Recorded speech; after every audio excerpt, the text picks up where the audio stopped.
لوگ کہتے ہیں کہ حضرت ابراہیم معاذ اللہ ابراہیم علیہ السلام کے والدین معاذ اللہ وہ کافر تھے، لوگ کہتے ہیں، اور کہتے ہیں آزر آپ کے والد کا نام تھا۔ تو یہ میں آپ کو بتاتا چلوں کہ جو آزر تھا وہ آپ کے باپ کا نام نہیں ہے بلکہ وہ آپ کا چچا تھا۔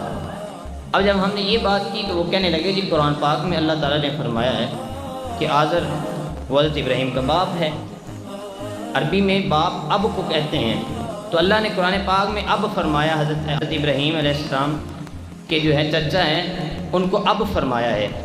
تو ہم نے پھر ان کو جواب دیا کہ یہ دیکھو کہ جب حضرت یعقوب علیہ السلام نے اپنے بیٹوں کو پوچھا کہ تم میرے بعد کس کی عبادت کرو گے، اللہ نے فرمایا نا قرآن پاک میں نعبد الہک و الہ آبائک ابراہیم و اسماعیل اور و اسحاق الہ واحدہ، یعنی جب حضرت یعقوب علیہ السلام نے اپنے بیٹوں کو پوچھا نا کہ میرے بعد تم کس کی عبادت کرو گے، تو وہ کہنے لگے کہ اے ہمارے والد محترم، ہم آپ کے بعد آپ کے آباء و اجداد حضرت اسماعیل، حضرت اسحاق اور حضرت ابراہیم کی جو ہے ان کا جو رب ہے اس کی عبادت کریں گے۔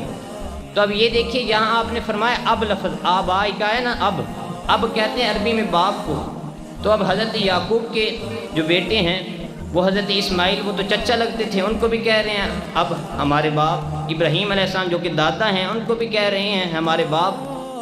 تو ہم نے یہ کہا کہ عربی میں جو اب ہے وہ چچا کے لیے بھی استعمال ہوتا ہے، تو تم یہ نہ کہو کہ حضرت آزر جو ہے حضرت ابراہیم علیہ السلام کے چچا جو ہیں وہ آزر نہیں ہیں بلکہ حضرت ابراہیم کے چچا آزر ہیں۔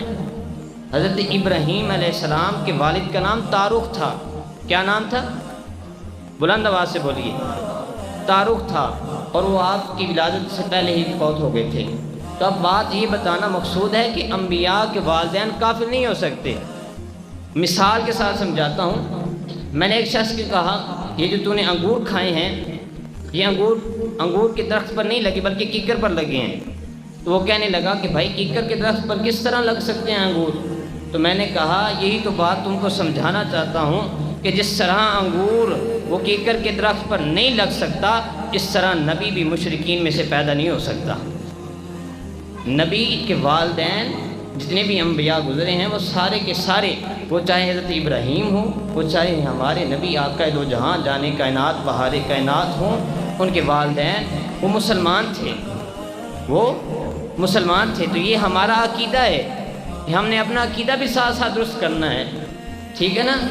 آج سے آپ نے یہ بات ذہن نشین کر لینی ہے کہ جتنے بھی انبیاء کرام گزرے ہیں ان کے جتنے بھی والدین تھے وہ سب کے سب مسلمان تھے، یہ بات ذہن نشین کر لیجیے۔